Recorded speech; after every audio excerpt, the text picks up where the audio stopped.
এখন বিশ্বের সামনে এই নজরুল ইসলাম।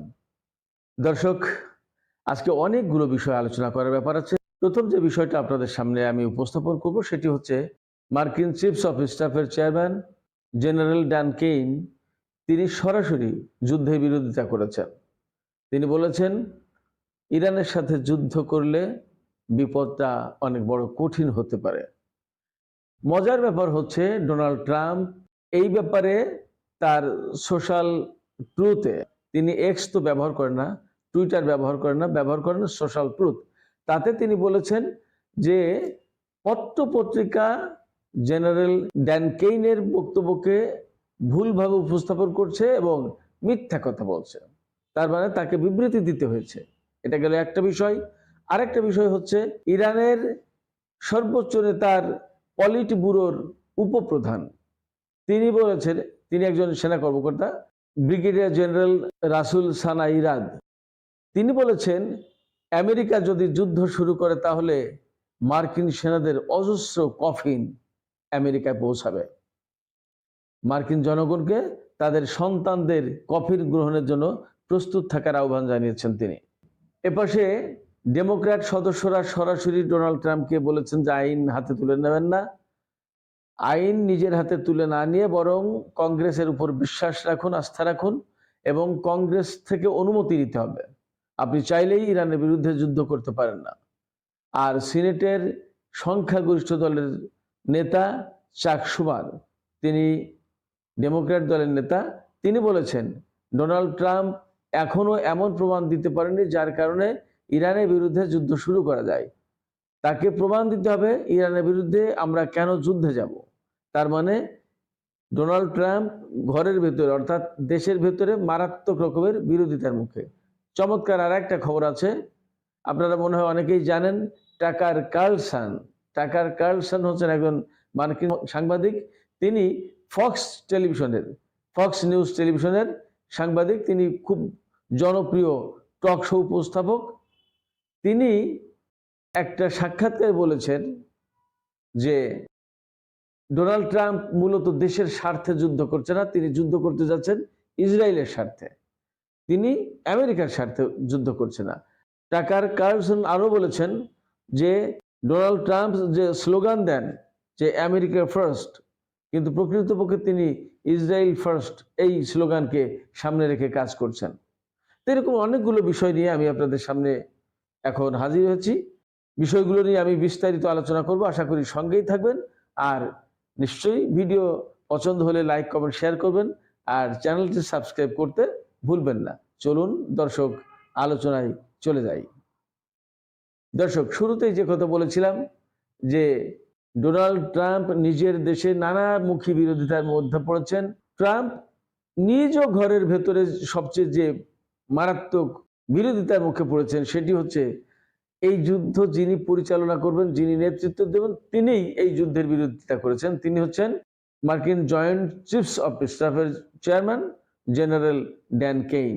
তিনি বলেছেন যে যদি ডোনাল্ড ট্রাম্প যুদ্ধ শুরু করেন তাহলে সবচেয়ে বিপজ্জনক যেটা হবে, দুটো বিষয় বিপজ্জনকের কথা বলেছেন তিনি, যে এই দুটো বিষয় সবচেয়ে বিপজ্জনক হবে।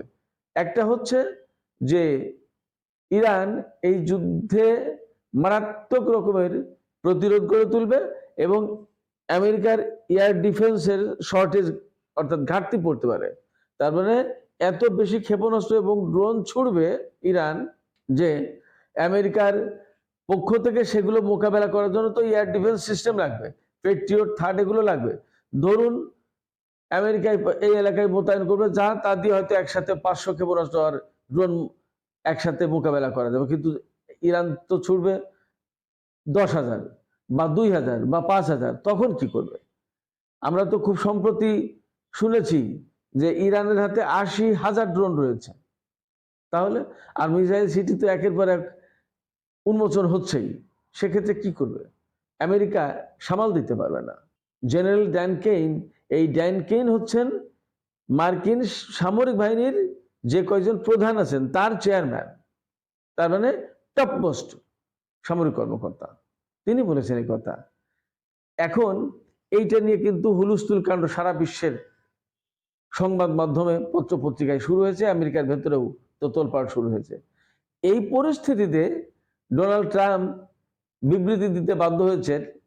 সোশ্যাল ট্রুথে তিনি লিখেছেন, পোস্ট দিয়েছেন, স্ট্যাটাস দিয়েছেন যে না না, জেনারেল ড্যান কেইন তিনি ঠিক আছেন, তিনি সত্য কথা বলেননি, বরং পত্রপত্রিকা মিডিয়া মিথ্যা কথা বলছে, মিথ্যা কথা বলছে মিডিয়াগুলো, কিন্তু প্রকৃতপক্ষে একথা বলেছেন।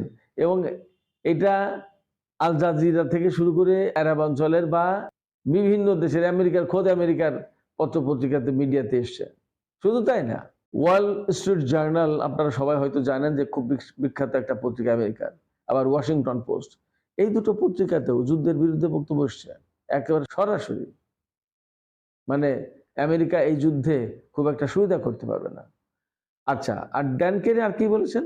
আমি তো বলেছিলাম যে দুইটা বিষয় সবচেয়ে বেশি জোর দিয়েছেন। আরেকটা বিষয় হচ্ছে যে তিনি বলেছেন মিত্ররা যদি সমর্থন না দেয় তাহলে আমেরিকার জন্য সেটা বিপদের কারণ হবে। তার মানে মিত্ররা কারা? আরব অঞ্চলের কাতার, সংযুক্ত আরব আমিরাত, সৌদি আরব, কুয়েত, এমনকি শুনলাম যে বাহরাইনে তো আমেরিকার পঞ্চম নৌঘাঁটি রয়েছে, পঞ্চম নৌবহরের ঘাঁটি রয়েছে। এই পঞ্চম নৌবহরের ঘাঁটি নাকি সরিয়ে নিচ্ছে। কারণ কি? ইরানের হামলার ভয়ে টিকবে না এগুলো। তো আরব অঞ্চলের মিত্ররা যদি সহযোগিতা না করে, আবার ব্রিটেন তার কোনো ঘাঁটি ব্যবহার করতে দেবে না বলে সাফ জানিয়ে দিয়েছে। এখন পর্যন্ত খবর এটাই। ইউরোপের আরো কোনো দেশ এটা করতে দেবে না, ইরানের বিরুদ্ধে যুদ্ধটা শুরু করতে চায় না তারা। কারণ সারা বিশ্বে যে কেওয়াস সৃষ্টি হবে, সেই কেওয়াস তো সামাল দিতে পারবে না। তো জেনারেল ড্যান কেইন বলেছেন যে মিত্ররা যদি পর্যাপ্ত পরিমাণে সাপোর্ট না দেয় এবং আরব অঞ্চলের ঘাঁটিগুলো যদি ব্যবহার করা না যায়, তাহলে দূরবর্তী অঞ্চল থেকে ইরানের সাথে যুদ্ধ করে পার পাওয়া খুব কঠিন হবে। ঘাঁটিগুলো যদি সাপোর্ট না দেয় তাহলে সেখানে বিমান ল্যান্ড করতে পারবে না। গোলা বারুদ অস্ত্রপাতি আনবে কোথা থেকে? কিভাবে আনবে? যাই এনে সেগুলো তো ফুরিয়ে যাবে। তারপরে ইরান যুদ্ধ করবে দীর্ঘমেয়াদী যুদ্ধ, ইরানও বলছে, আমেরিকার লোকজনও বলছে। এই জেনারেল ড্যান কেইন তিনি বলেছেন যে ইরান যুদ্ধ করবে দীর্ঘমেয়াদী যুদ্ধ, এই যুদ্ধ ঝুলিয়ে দেবে। হুট করে অল্প সময়ের একটা অ্যাটাকে বা হামলায় যুদ্ধ শেষ হয়ে যাবে, নট দ্যাট। তাহলে কি হবে? ইরান বলেছে যে এই যুদ্ধ হয়তো শুরু করবে তারা, কিন্তু শেষ করবো আমরা, অর্থাৎ একদিন দুই দিনের যুদ্ধ শেষ হবে না, দীর্ঘদিন যুদ্ধ হবে। এবং এই যুদ্ধের ভেতর দিয়েই সম্ভবত, অনেকেই বলছেন সম্ভবত মধ্যপ্রাচ্য অঞ্চল থেকে আমেরিকার ঘাঁটিগুলো সব খালি করে ফেলতে পারে, অর্থাৎ মধ্যপ্রাচ্যে মার্কিন সামরিক বাহিনীর উপস্থিতি হয়তো জিরো হয়ে যেতে পারে। কারণ ইতিমধ্যেই আমরা জেনেছি যে ইরাকের আইন আল আসাদ ঘাঁটি, সবচেয়ে বড় যে ঘাঁটি, সেই ঘাঁটি ছেড়ে দিয়েছে, সিরিয়ার ঘাঁটি ছেড়ে দিয়েছে, আলুদের ঘাঁটি থেকে নাকি অনেক সেনা টেনা সরিয়ে নিয়েছে। তো পঞ্চম নৌবহরের ঘাঁটি সরিয়ে নিচ্ছে, সেখান থেকে জাহাজ টাহাজ সরিয়ে নিয়েছে, কারণ ধ্বংস করে ফেলবে। এবং আপনারা এর ভিতরে শুনেছেন যে আব্রাহাম লিঙ্কন তো যতটা কাছাকাছি এসেছিল, এখন সেই জাহাজ দূরবর্তী অবস্থানে চলে গেছে। এবং জেরাল্ড আর ফোর্ড যেটা, সেটা এখনো ভূমধ্যসাগরে রয়েছে, সেটা কিন্তু এখানে আসেনি, অর্থাৎ পারস্য উপসাগরীয় অঞ্চলে আসেনি। সেক্ষেত্রে ইরানের সাথে যুদ্ধ করা তাদের জন্য খুব কঠিন একটা ব্যাপার হবে। এবং সাংবাদিকতার কমিউনিটি থেকে, পলিটিক্যাল অঙ্গন থেকে ডেমোক্র্যাটরা তো সিরিয়াসলি বিরোধিতা করছে। এবং গত 2-3 দিন আগে আমি অন্য একটা ভিডিওতে বলেছিলাম যে মার্কিন রিপাবলিকান দল এবং ডেমোক্রেটিক দল, দুই দলের পক্ষ থেকে সিনেট এবং কংগ্রেসে প্রস্তাব আনা হবে। এবং আজকেই খবর দেখলাম যে আরো কয়েকজন প্রভাবশালী সিনেটর, কংগ্রেসম্যান, তারা সরাসরি বলেছেন যে ডোনাল্ড ট্রাম্প এইভাবে যুদ্ধ শুরু করতে পারে না, এইভাবে যুদ্ধ করার কোনো সুযোগ নেই, কারণ নেই, প্রশ্নই নেই। আর ডেমোক্রেটিক মেম্বার, কংগ্রেসের যে সদস্য, তারা তো সরাসরি বলেছেন যে ডোনাল্ড ট্রাম্প নিজের হাতে আইন তুলে নিতে পারেন না, কংগ্রেসের অনুমতি নিতে হবে। তারা বলেছেন যে জর্জ বুশ ইরাকের বিরুদ্ধে 2003 সালে যুদ্ধ শুরু করার আগেও কংগ্রেস থেকে অনুমতি নিয়েছিলেন। ডোনাল্ড ট্রাম্পকে কংগ্রেস থেকে অনুমতি নিতে হবে, না হলে হবে না। তার মানে ডোনাল্ড ট্রাম্প এই যুদ্ধের বিরুদ্ধে ভেতরে, নিজের ঘরে ভেতরে, নিজের দেশে বিরোধিতার মুখে পড়েছেন। আর বিশ্বব্যাপী তো সে বিরোধিতা আছেই। এই যে বিরোধিতা, এর অনেকগুলো কারণ আছে। বিভিন্ন আন্তর্জাতিক গণমাধ্যমে এবং বিশ্লেষকরা, রাজনৈতিক বিশ্লেষকরা, ডিপ্লোম্যাটিক অ্যানালিস্ট যারা, তারা বলছেন যে ডোনাল্ড ট্রাম্প যে যুদ্ধটা করতে যাচ্ছেন, এই যুদ্ধটা মূলত আমেরিকার স্বার্থে না, এটা ইসরায়েলের প্রধানমন্ত্রী নেতানিয়াহুর চাপের কারণে। এখানে আরেকটা কথা উঠে আসছে যে কেন এই চাপাচাপি। নেতানিয়াহু দেশের ভেতরে, ইসরায়েলের ভেতরে ভীষণ রকমের গাজা যুদ্ধ নিয়ে ভীষণ রকমের চাপের ভিতরে, এবার তার নিজের বিরুদ্ধে দুর্নীতির মামলা রয়েছে, প্রমাণ হয়ে গেছে এটা, অনেক কিছু। আবার ডোনাল্ড ট্রাম্প, সেও পলিটিক্যালি প্রবলেম আছে, বিশেষ করে অ্যাপিস্টাইন ফাইল নিয়ে। অ্যাপিস্টাইন ফাইলে যে সমস্ত কুকীর্তির কথা বেরিয়ে আসছে, তাতে নেতানিয়াহু, ডোনাল্ড ট্রাম্প সবার কথা আছে, এমনকি ভারতের প্রধানমন্ত্রী নরেন্দ্র মোদীর কথাও আছে। তো এই যে এই কুকীর্তি, এই সমস্ত কুকীর্তির কথা ধামাচাপা দিতে যুদ্ধ লাগিয়ে তারা জনগণের দৃষ্টিকে এই যুদ্ধের দিকে ফিরিয়ে নিতে চায়, যাতে ওই দিকে আর কেউ না তাকায়। অ্যাপিস্টাইন ফাইলের কি কি তথ্য আছে ডোনাল্ড ট্রাম্পের বিরুদ্ধে, নেতানিয়াহুর বিরুদ্ধে, কেমন?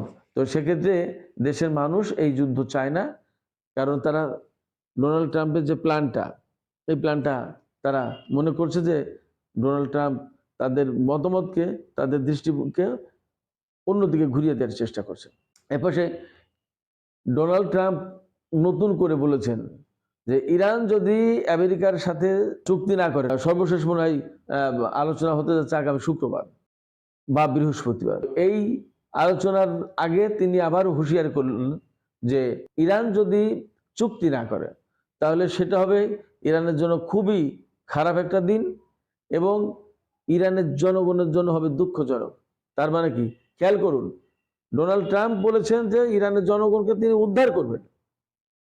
গত পরশুদিনও বলেছেন যে একটা মানুষকে যেন আর ফাঁসি না দেওয়া হয়, ইরানের মানুষকে, অর্থাৎ ইরানের মানুষের প্রতি তার এত ভালোবাসা। খেয়াল করুন, সেই ইরানি জনগণকে হত্যার হুমকি দিচ্ছেন তিনি, যে যদি ইরান চুক্তি না করে তাহলে সেইটা হবে ইরানের জন্য খুব খারাপ দিন এবং সেটা হবে ইরানি জনগণের জন্য খুব দুঃখজনক। তার মানে কি, ইরানি জনগণকে হত্যার হুমকি দিলেন, অর্থাৎ হামলাটা হবে ইরানের উপর, তাতে ইরানের সাধারণ মানুষ মাপ পাবে না, রক্ষা পাবে না, রেহাই পাবে না। ব্যাপারটা তো এই।